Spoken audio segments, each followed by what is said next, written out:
रात नहीं ख्वाब बदलता है, मंजिल नहीं कारमा बदलता है। हौसला रखो जीतने का, किस्मत नहीं वक्त बदलता है। वक्त बदलने का समय आ चुका है, पेपर नजदीक है, सही दिशा में मेहनत कीजिए और मैथ्स के बड़े बड़े सवालों को सही टेक्निक, सही कॉन्सेप्ट से उड़ाने के लिए सीखिए। और उसे सिखाने के लिए आपके साथ आपके अनंत सर है ना, फिर टेंशन लेने की क्या बात है। इस बार आप 100% सफल होंगे और मैथ्स में फुल स्कोर करेंगे। तो चलिए मैं आपको एक ट्रेंडिंग सवाल का बेहतरीन ट्रेंडिंग तरीका सिखाता हूं इस सवाल के माध्यम से। देखिए यहां पे सवाल में क्या दिया हुआ है ना, एक व्यापारी दो प्राचीन वस्तुओं को खरीदा है। पहले वस्तुओं पर 25% का लाभ प्राप्त हुआ है, दूसरे वस्तु पर 10% का हानि प्राप्त हुआ है।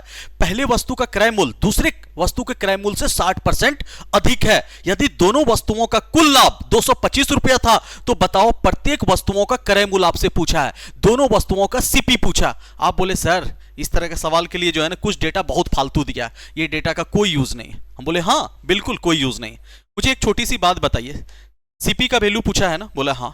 यहां पे क्या बोला, पहले वाले का जो सीपी है ना वो दूसरे वाले का सीपी से क्या है 60% ज्यादा। अगर ये 100 है तो ये 160 होगा, बोले हाँ। इसका रेशियो क्या हो जाएगा 8:5, बोले हाँ। जो भी सीपी होगा ना वो दोनों का रेशियो क्या होगा 8:5 होगा। ये 8:5 है, बोले सर नहीं है, ये तो 8:5 है, ये तो 11:7 है, ये भी नहीं है। तो आंसर क्या हो जाएगा, option B will be answer. इस तरीके से सवाल को सोचना है। अगर ये तरीके से आप करेंगे तो 100% आप अपने लक्ष्य में सफल होंगे। तो चलिए इसका आंसर आप लोग प्यार से कमेंट बॉक्स में बताइए। अगर आप नया टेक्निक, नया कॉन्सेप्ट सीखना चाहते हैं तो भैया मैथ्स का फाउंडेशन बैच के साथ जुड़ जाइए। अगर आप मैथ्स के बादशाह बनना चाहते हैं तो ये 13 अप्रैल से शुरुआत हो रहा है। अगर आप चाहते हैं कि इस बार एसएससी सीजीएल में टॉप रैंक हासिल करना तो नीतू मैम का वॉल्यूम 1 और मेरा मैथ्स का सुदर्शन चक्र 850 रुपया का बुक सिर्फ 269 में अभी मिल रहा है। तो जल्दी से जाइए केडी पब्लिकेशन पे ऑर्डर कीजिए और खरीदिए और इस बार टॉप रैंकर बनिए। धन्यवाद।